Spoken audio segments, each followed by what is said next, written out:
Today is Tuesday, August 5th. We're talking about redistricting battles playing out all around the country. It started in Texas, but we'll tell you which states could be next. Also, President Trump is expected to send diplomats to Russia just as he gives Putin an ultimatum. Plus, where air quality is now considered dangerous for everyone. What's happening to American Eagles stock in the wake of controversy? And what cause is now getting a multi-billion-dollar infusion from the Gates Foundation? Those stories and even more news coming up. Welcome to The Newsworthy. All the day's news in around 10 minutes. Fast, fair, fun, and on the go. I'm Erica Mandy. Thanks so much for being here. You ready? Let's do this. Both Democrats and Republicans are now racing to remake congressional lines and facing plenty of resistance. As we told you yesterday, more than 50 Texas Democrats fled the state to avoid a vote on Republicans' new political map. They say the map amounts to illegal voter suppression and a threat to American democracy. It was actually a map President Trump requested to help the GOP get 5 new seats in the U.S. House in next year's midterm elections, even though traditionally, maps are only redrawn once a decade to reflect population changes. In Texas, state lawmakers tried to move ahead with a special session yesterday, but with Democrats gone, the vote on new maps was delayed. Now it's not clear how long this tactic will last. Governor Abbott says he ordered local law enforcement officials to find and arrest absent Democrats and return them to the state capitol, saying the Dems have abandoned their duties. But state law enforcement agents actually don't have the power to make those arrests unless the lawmakers come back to Texas. Texas Dems also face a $500 fine for every day they're missing. And if they do return, Abbott could always call another special session. Either way, it's not just about Texas. President Trump and his allies are also looking at other states where the GOP might be able to secure more seats, like Ohio, Florida, Indiana, and Missouri. And Democrats are now promising to retaliate by reshuffling the lines in states like California, New York, and Illinois. So in Washington, at least one Republican says he wants to stop what he's calling a redistricting war and ban new mid-decade maps all around the country. But even if it passes, it's very unlikely to become law, so to be continued. The U.S. Justice Department has formally tapped a grand jury to investigate former government officials from the Obama administration.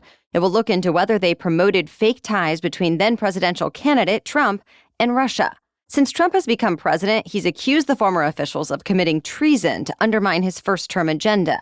He says they were doing so on behalf of then-President Obama. Obama himself is likely immune from any sort of prosecution because of last year's Supreme Court ruling on prosecuting former presidents. But this does open the door for criminal charges against people like former CIA Director John Brennan and former FBI Director James Comey. The grand jury is expected to hear testimony from witnesses in the coming weeks. Russia is now up against a deadline to either end the war in Ukraine or face new sanctions and tariffs from the U.S. President Trump says punishments will be announced this Friday, not just against Russia, but any country that does business with Russia.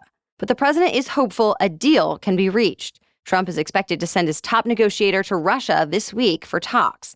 It comes as American-Russian relations have grown especially tense. Since Trump imposed a deadline for reaching a ceasefire, he had a public spat with Russia's former president, Dmitry Medvedev, who's now a leader on the country's Security Council. Medvedev framed Trump's ultimatum as, quote, a threat and a step towards war, not between Russia and Ukraine, but with his own country. In response, Trump ordered 2 nuclear submarines to move closer to Russia. Still, the Russian government says it looks forward to continued talks with the U.S. And one Russian state-affiliated news agency reported that Russian President Putin will even meet with Ukrainian President Volodymyr Zelensky. To be continued. Some foreign travelers visiting the U.S. might have to come up with a $15,000 bond. The State Department is set to roll out a pilot program under which people would have to pay up to $15,000 when they apply for a visa. The Trump administration says it makes sense since that's roughly what it costs to deport foreign travelers if they don't go home. But critics say most foreigners will probably not even bother coming to the U.S. if they have to come up with that much money, which could decimate the tourist industry. Either way, the new bonds are not expected to impact everyone. The notice out this week says bonds may just be required for travelers from countries that have high rates of visa overstays or where screening and vetting information is not considered good enough. We should find out more about exactly which countries will be affected and why soon. The program is set to take effect in a couple of weeks. Tropical storms are now churning in both the Pacific and Atlantic Oceans. In the Pacific, it's Tropical Storm Henriette. It's still hundreds of miles away from the southern tip of the Baja California Peninsula, and as of this morning, there are not any threats to land. But the storm is expected to strengthen over the next couple of days. Meanwhile, in the Atlantic, Tropical Storm Dexter formed yesterday, and thankfully it seems to be moving away from land. But meteorologists have warned there are more areas in the Atlantic that could see storms develop in the coming days and weeks, and some could come close to the U.S. Plus, no matter what happens with tropical development, heavy rain is already expected across parts of the southwestern U.S. this week. So stay tuned. More news just ahead, but first, thanks to our sponsor, Fatty 15. Okay, I admit it, I've felt some effects of getting older, and honestly, it's surprised me. I didn't think I'd already be feeling things like a sore back or stiff joints at times. So I'm doing everything I can for my long-term health and wellness, which is why I'm excited about our new partner, Fatty 15. Based on over 100 studies, there's information that says C15 strengthens our cells and is a key longevity-enhancing nutrient. In fact, Fatty 15 explains that when our cells don't have enough C15, our cells age faster. And when our cells age, our bodies age too. Fatty 15 is a science-backed, award-winning, vegan, 100% pure C15 supplement that is said to have 3 times more cellular benefits than omega-3 or fish oil. It's vegan-friendly and free of flavors, fillers, allergens, or preservatives. Truly, there's no flavor or fishy aftertaste in this pill. I appreciate how easy it is to take in the mornings and has absolutely become part of my daily routine.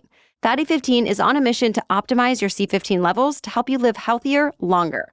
And right now, you can get an additional 15% off their 90-day subscription starter kit by going to fatty15.com/newsworthy and using the code newsworthy at checkout.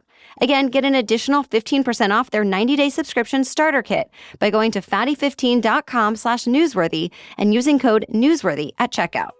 Now back to the news. Hundreds of wildfires are still burning out of control in Canada, and air quality in the U.S. is getting worse. The skies have been hazy this week from Detroit to New York City. And yesterday, Boston's Logan International Airport even had to put a ground stop in effect because of low visibility. Most of the actual alerts in effect impact sensitive groups like people with asthma or heart or lung disease. But in parts of northern Minnesota, Wisconsin, and the Upper Peninsula of Michigan, the air is considered unhealthy for everyone. Schools have been closed and outdoor events have been canceled, and the smoke is expected to still linger throughout the day today. So people are being encouraged to keep their windows closed and limit time outside as much as possible. And experts say those who do have to go outside should consider wearing an N95 mask. By the way, the wildfire smoke is also crossing the Atlantic and is expected to reach Ireland today and other European countries tomorrow. And the Canadian wildfire season is not even over yet. So far this year, nearly 4,000 wildfires have broken out in Canada, burning more than 6.7 million acres, and more seem to be popping up every day. It seems everyone has been talking about a controversial American Eagle ad. Now even President Trump is weighing in. The ad campaign features the actress Sydney Sweeney, with the tagline, "Sydney Sweeney has great genes." It's a play on words, of course, with Sweeney explaining in the ad how genes are passed down from parents, but that her genes are blue, in reference to American Eagle's denim. Well, critics take issue with the portrayal of a conventionally attractive white woman with blonde hair and blue eyes, talking about having desirable genetics. Some are even calling it Nazi propaganda. But there's also been backlash to the backlash, with others saying the interpretation is overblown. American Eagle addressed the controversy, saying it's really just about genes with a J, and that, quote, great genes look good on everyone. Then yesterday, Trump weighed in. He said American Eagle jeans are flying off the shelves because what he called the hottest ad out there. And with that, American Eagle shares spiked 24%, the most in 25 years. Now analysts say the real test will be how the company performs during back-to-school shopping season as shoppers start stocking up on jeans and other fall essentials. The world's richest person just got one of the biggest stock awards in history. Elon Musk's company, Tesla, granted him shares worth roughly $29 billion that he can get after just 2 years. The car maker described the payment as an effort to, quote, keep Elon's energies focused on Tesla. Musk has been running Tesla without a pay package since his $50 billion option was struck down in court last year. Investors have since been worried about how much time Musk is spending on other pursuits, especially politics, since vehicle sales have slumped. Then, after news of Musk's new pay package, Tesla's stock traded higher. And Musk's incentives might not end here. Tesla's board says it's going to address Musk's compensation in the long term at the company's annual meeting this fall. The Gates Foundation is making a big investment in women's health research. It committed $2.5 billion by the end of this decade. Founder Bill Gates explained, saying conditions impacting women from preeclampsia to endometriosis to menopause have been neglected for too long. A recent analysis backs that up, finding just 1% of healthcare research and innovation spending goes to female-specific conditions beyond cancer. So the Gates Foundation calls this $2.5 billion a drop in the bucket compared to what's needed to address centuries of stigma. Still, the hope is to kickstart research, develop products, and make sure there's equitable access to them around the world. By the way, this is among the first big commitments since Gates announced he would give away his $200 billion fortune by the year 2045. So more are expected soon. That's it for the main news today, so now it's time for Trivia Tuesday, when we ask a different trivia question every week. But first, this episode is sponsored by Quince. I'm turning to Quince for all my fall essentials this year, and I know it's a good idea because I've loved everything I got for summer. From my high-quality carry-on suitcase that has interior compression panels that make all the difference, to the versatile white linen dress that I grabbed for a vacation, to a cute rash guard sun protection shirt for my kiddo, I've been very impressed with everything I've gotten. And that's on top of the items I already had in my closet from Quince, like a washable silk tank that's great for layering. Anytime I'm looking for a refresh, I check Quince. This fall, I'm already eyeing a chic cashmere or cotton sweater. And the best part about all of this is that everything with Quince is half the cost of similar brands. By working directly with top artisans and cutting out the middlemen, Quince gives you luxury without the markup.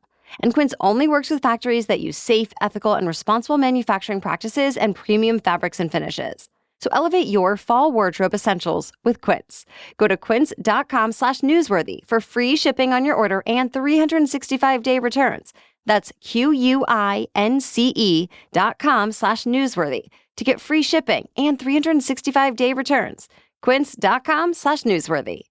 Okay, now back to Trivia Tuesday. And today's trivia question is, what's the only continent without an active volcano? Listen again next Tuesday for the answer and explanation. As for last week's trivia question, what did the world's first vending machine dispense? The answer is holy water. It was actually introduced around the 1st century by a Greek engineer and mathematician. It was pretty basic compared to what we have now, but the concept was the same. The device required people to insert a coin into a slot.